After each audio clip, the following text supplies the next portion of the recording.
गावातल्या देवाचं महत्त्व काय असतं हे माझ्यासारख्या कार्यकर्त्याला लहानपणापासून माहिती आहे. हा जसा ग्रामीण भाग आहे तसा मी देखील ग्रामीण भागाच्या अशा देवळाच्या परिसरातूनच लहानाचा मोठा झालो.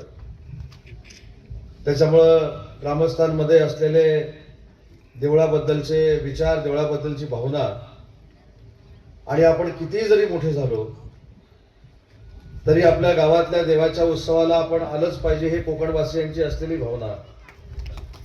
या जिल्ह्याचा पालकमंत्री म्हणून, कोकणचा एक कार्यकर्ता म्हणून मला माहिती आहे.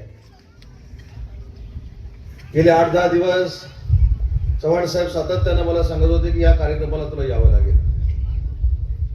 जिल्ह्याचा मी पालकमंत्री आहे, त्याच्यामुळे जिल्ह्यातल्या आपल्या ग्रामस्थांना न्याय देणं ही पालकमंत्री म्हणून माझी जबाबदारी आहे. आज नुसतं जबाबदारी स्वीकारून न्याय द्यायला आलो नाही, तर देवाचा आशीर्वाद देखील घ्यायला आलोय. त्याच्यामुळे देवाचा आशीर्वाद घेतल्यानंतर एकच गोष्ट सांगतो की तुम्ही सांगितलेली कामं आता मला परत सांगावी लागणार नाही. सगळीच्या सगळी कामं मंजूर केली जातात. जे काही तुम्ही मागितलं हे स्वतःसाठी काहीच मागितलं नाही. तुम्ही सांगितलं की आम्हाला विंधनवीर पाहिजे, तुम्ही सांगितलं कंपाऊंड वॉल पाहिजे, तुम्ही सांगितलं रंगमंच पाहिजे, तुम्ही सांगितलं व्यायामशाळा पाहिजे, सुशोभीकरण या परिसराचं झालं पाहिजे, अशी तुमची मागणी आहे.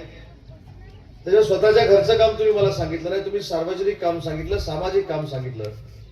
आणि सार्वजनिक कामं करण्यासाठीच आणि सामाजिक कामं करण्यासाठीच राज्यामध्ये मंत्री असतो आणि जिल्ह्याचा पालकमंत्री देखील असतो.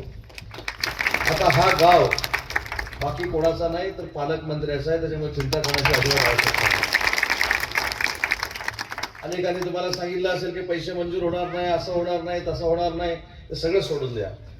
आज मी आलोय म्हणजे तुम्ही सांगितलेला पैसा मी मंजूर करणार हा शब्द त्या देवळाच्या समोर उभा राहून मी तुम्हाला देतो. परंतु सांगितलेली तुमची कामं मला एका वर्षामध्ये आता पूर्ण करायची आहेत आणि समोरच्यांना दाखवून द्यायची आहेत.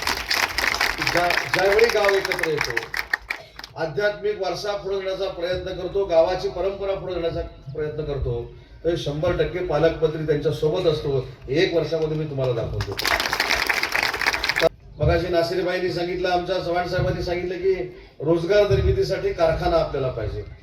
पण पहिली आपली मानसिकता कारखाना आल्यानंतर त्याचं समर्थन करण्याची असली पाहिजे.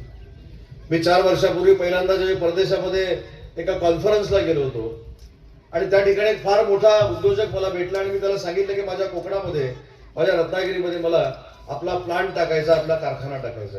त्यांनी माझी चेष्टा केली. चव्हाण साहेब त्यांनी मला असं सांगितलं की तुझ्याकडे स्वतःची 5-6 गुंठे जागा असेल तर पहिली पिठाची चक्की टाक, आणि पिठाची चक्की टाकून तुला जर विरोध झाला नाही तर मी माझा कारखाना आणतो. हे त्यांनी कदाचित चेष्टा म्हणून केलं असेल, पण मी मनावर घेतलं आणि आज अभिमानानं सांगतो या चिपळूणमध्ये 3,500 कोटीचा कोका-कोलाचा प्रकल्प आम्ही त्या ठिकाणी आणू शकलो. रेल्वेचा गादी कारखाना या आता लोट्यामध्ये सुरू होणार आहे. माझ्या रत्नागिरीमध्ये 30,000 कोटीचा सेमीकंडक्टरचा कारखाना आलाय आणि 10,000 कोटीचा डिफेन्स क्लस्टर, म्हणजे जिथे आता बंदुका तयार होणार आहेत, असा कारखाना देखील रत्नागिरीमध्ये आपण आणतोय. त्याच्यामुळे या जिल्हा परिषद गटाची जबाबदारी नाही, या तालुक्याची जबाबदारी तुम्ही सगळ्यांनी मिळून घेतली पाहिजे. या तालुक्यातनं आवाज आला पाहिजे की आम्हाला MIDC पाहिजे, आम्हाला प्रकल्प पाहिजे.